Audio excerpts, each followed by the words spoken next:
Welcome to the Lifestyle Medicine Update. I'm Dr. James Meschino. In this update, I want to give you some background as to the importance of vitamin C in supporting our immune cells called neutrophils as they go about the business of protecting us from developing respiratory tract infections and their potential complications. Now, under normal conditions, neutrophils are the most numerous circulating immune cells in the bloodstream. In other words, of all the immune cells you have circulating in your bloodstream, you have more neutrophils than any other immune cells. They are very important.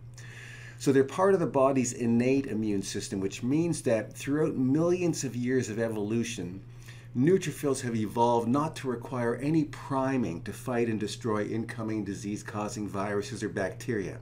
They can immediately recognize these hostile viruses and bacteria and recognize that they're a threat to the body, and then they spring into action immediately to destroy these potential invaders. Now, they have the inherent ability to migrate to tissues where viruses and bacteria are hiding, whereupon they can engulf and destroy dangerous viruses and bacteria on contact, including coronaviruses.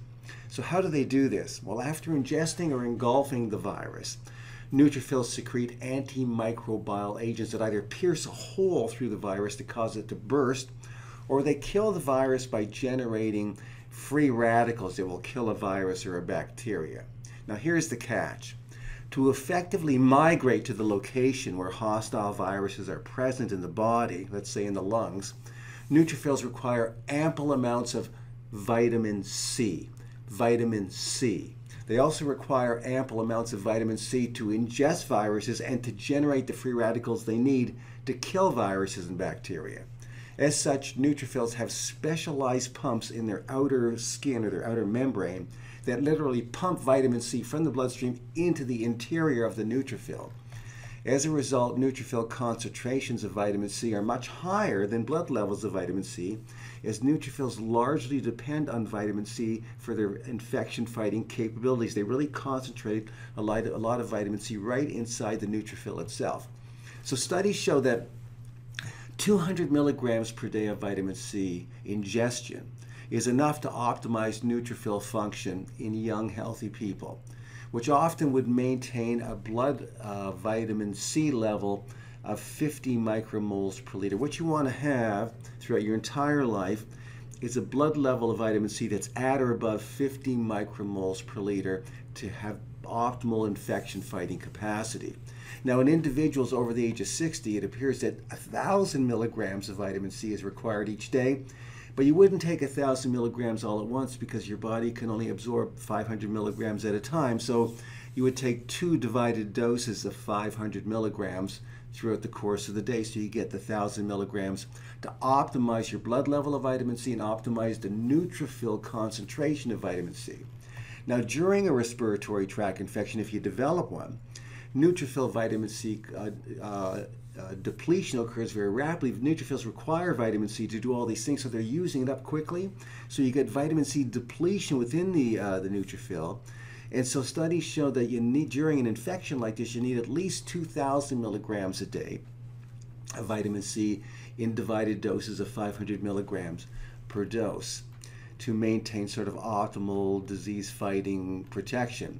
Now, as the scientific literature states, gram doses of vitamin C are required once an infection has taken hold due to increased requirements of the vitamin. Gram doses of oral vitamin C have been shown to provide peak plasma vitamin C concentrations of greater than 150 micromoles per liter. In other words, if you have an infection, then just having a blood level of vitamin C at around 50 micromoles per liter is no longer adequate. You want to get your vitamin C blood levels much higher to give the neutrophils tremendous access to vitamin C so they can help fight the infection.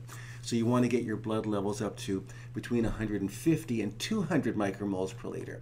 So this can involve taking vitamin C doses between 4,000 to 6,000 milligrams a day in divided doses, or even higher.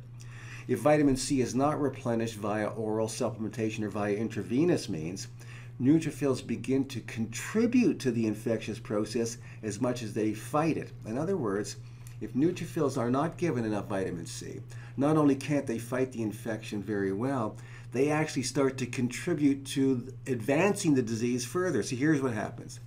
When neutrophils are not provided with adequate amounts of vitamin C, they release into the bloodstream fibrous strands called nets, which stands for neutrophil extravascular traps. Now, although these nets can also trap and destroy viruses, they also trigger other immune cells to create a cytokine storm, which greatly increases the inflammatory response that often leads to organ failure and the formation of abnormal blood clots and hypercoagulation of the blood. So these are often the final and fatal steps that occur in advanced respiratory tract infections and sepsis that causes organ failure throughout the body, especially impacting the heart, the kidney, and the liver.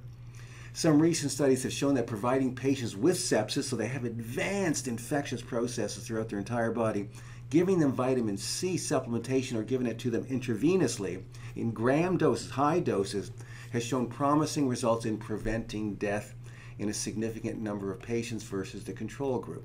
So in my view, it makes no sense to wait until you have an advanced respiratory tract infection or sepsis before you start considering vitamin C therapy.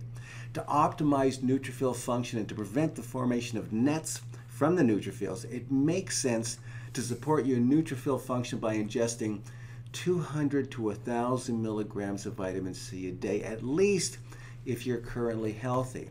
At the first sign of a respiratory tract infection, regardless of the cause, ingesting 500 milligrams of vitamin C 4 times per day as a minimum dosage has been shown to support neutrophil function in fighting infections and to help prevent the secretion of nets into the circulation, which can otherwise trigger a life-threatening cytokine storm, blood clots, and subsequent organ failure and death. So I've included the scientific references to support these facts in the text below. When it comes to supporting critically important neutrophil function, optimizing your vitamin C intake is the key. So thanks for watching, and I will see you next time.